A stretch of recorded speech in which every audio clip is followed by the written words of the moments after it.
आवेदक सुफियान रंगूनवाला ने बताया कि पुरानी जमीन के मामले में एमआईजी थाना क्षेत्र में उन्हें अधिवक्ता ने कार्यालय में बुलाया और उनके साथ अभद्रता की। मामले में रंगूनवाला का कहना है कि उनकी सुनवाई नहीं हो रही है, लिहाजा वह आज इंदौर पुलिस कमिश्नर कार्यालय रिगल तिराहा पहुंचे और पुलिस अधिकारियों को ज्ञापन देकर अपनी बात रखी है। बताना चाहेंगे कि इसके पहले कुछ अधिवक्ता कमिश्नर कार्यालय पहुंचे थे, जहां उन्होंने रंगूनवाला के खिलाफ ज्ञापन दिया और कई आरोप भी लगाए हैं। एमआईजी थाना क्षेत्र के मामले में पुलिस की जांच फिलहाल जारी है। जी, मेरा वीरेंद्र जायसवाल जी हैं। उन्होंने मुझे फ़ोन करके उनके ऑफ़िस पे बुलाया, जिसकी रिकॉर्डिंग मेरे पास अवेलेबल है। मैं उनके ऑफ़िस नहीं गया हूँ। उन्होंने मुझे बुलाकर और एक एग्रीमेंट पे साइन करने को कहा और कुछ अलग दूसरे पन्नों पे भी साइन करने को कहा, जिससे मैंने इनकार किया। तो इनकार करने की वजह से वो मुझ पे दादागिरी करने लगे कि नहीं साइन करना पड़ेगी, ऐसा करना पड़ेगा, वैसा करना पड़ेगा, और फिर मेरे साथ मारपीट की। मारपीट करने के बाद फिर वो खुद ही, मैं तो उस समय समझ नहीं पाया क्योंकि मुझे लगी हुई थी। फिर वो जाके थाने में और मेरे खिलाफ़ झूठी रिपोर्ट कर दी कि सर ये हमारे ऑफ़िस में घुस के मारपीट की, जबकि उनके ऑफ़िस में कई सारे सीसीटीवी कैमरे लगे हैं जो ये सिद्ध कर सकते हैं कि मैंने कोई मारपीट नहीं की, उन्होंने मेरे साथ मारपीट की, पर वो इसे छुपा रहे हैं। अगर आप चाहें तो सीसीटीवी फुटेज देखेंगे तो सब चीज़ें सामने आ जाएगी कि किसने किसके साथ मारपीट की और किसने शुरुआत की, और जो भी सारी चीज़ें वो सब सामने आ जाएगी। असल में मामला क्या है, क्यों, किस चीज़ का मामला, इसमें आपने इनकार किया? एग्रीमेंट का मामला था। उनका कहना था नहीं मैंने इतने पैसे दिए हैं, और जबकि उनके इतने पैसे कोई जमा नहीं थे, और कुछ अन्य और दूसरे कागज़ पे साइन करने को कहा। पता नहीं और क्या उनके दिल में था मेरे खिलाफ़, तो उसकी वजह से वो पता नहीं क्या चाहते हैं मुझसे। आप पे आरोप ये भी लगे हैं कि पुराने भी आपके कई रिकॉर्ड्स वगैरह नहीं, आप कोई भी थाने में चेक कर सकते हैं। मेरे खिलाफ़ कोई प्रकरण नहीं चल रहा है, कोई मेरे खिलाफ़ कोई कार्रवाई नहीं, ना मैं कोई भूमाफिया हूँ। वो मुझे ये सिद्ध करना चाह रहा है कि मैं भूमाफिया हूँ। मेरे पुराने प्रकरण हैं और मेरे घर के अन्य सदस्यों के हैं।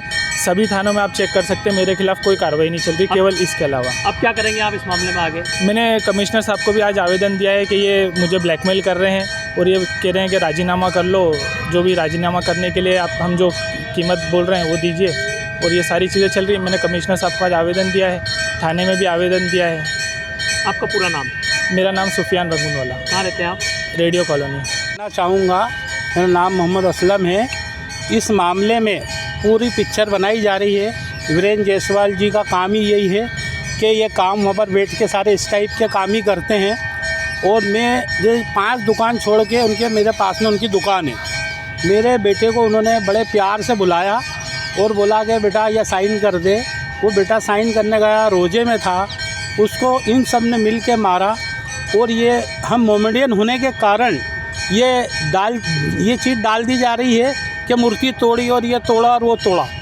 टेबल के वहाँ कोई मूर्ति रहती है क्या कभी? ये सब झूठी साजिश है। अगर ऐसा कुछ बेटे ने करा है तो उसका वीडियो को वो बताया जाए। जब वो पूछने जाते हैं जब थाने से तो बोलो तो बंद है। और दूसरी बात, इंदौर शहर में हर आदमी बच्चा जानता है कैटरिंग लाइन के अंदर आज तक पूरे इंदौर की सेवा ही करी हमने हर जगह।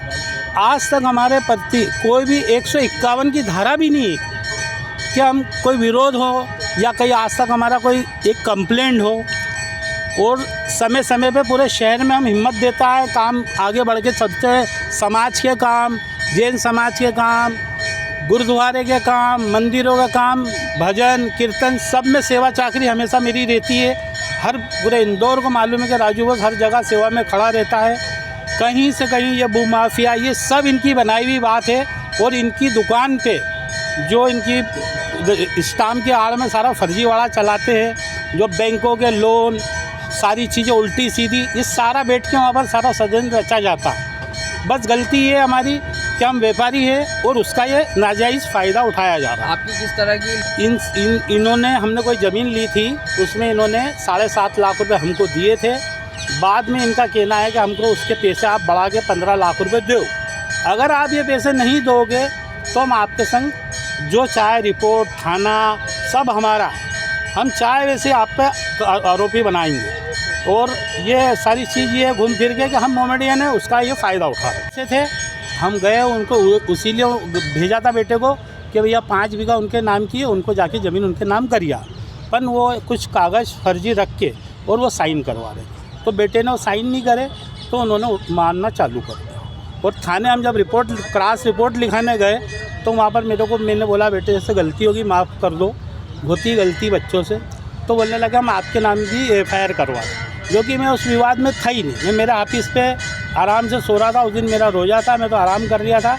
बेटे ने आके जब मार खाई, इसने आके बताया कि अंकल पापा मेरे को यहाँ सब मारा, तो मैंने कहा बेटा चल अपन रिपोर्ट कर सकते। तो हम थाने गए तो ये सब जंगल बैठा के बैठे। कब का मामला है और आज आप कमिश्नर साहब से भी मिले? ये होली 7 तारीख का मामला।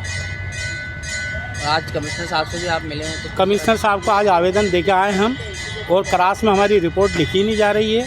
वहाँ थाने पे बोल दिया हम सारे वकील लोगों को मारा है, जो कि उसमें कोई वकील से मारा कुटी हुई नहीं। अगर उसमें कोई मारा कुटी होती तो वो वकील साहब वहाँ दिखते।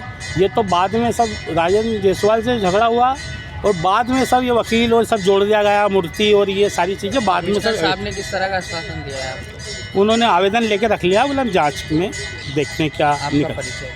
मेरा परिचय राजू बोस, मोहम्मद असलम मेरा नाम है, और कैटरिंग का काम करता हूँ मैं।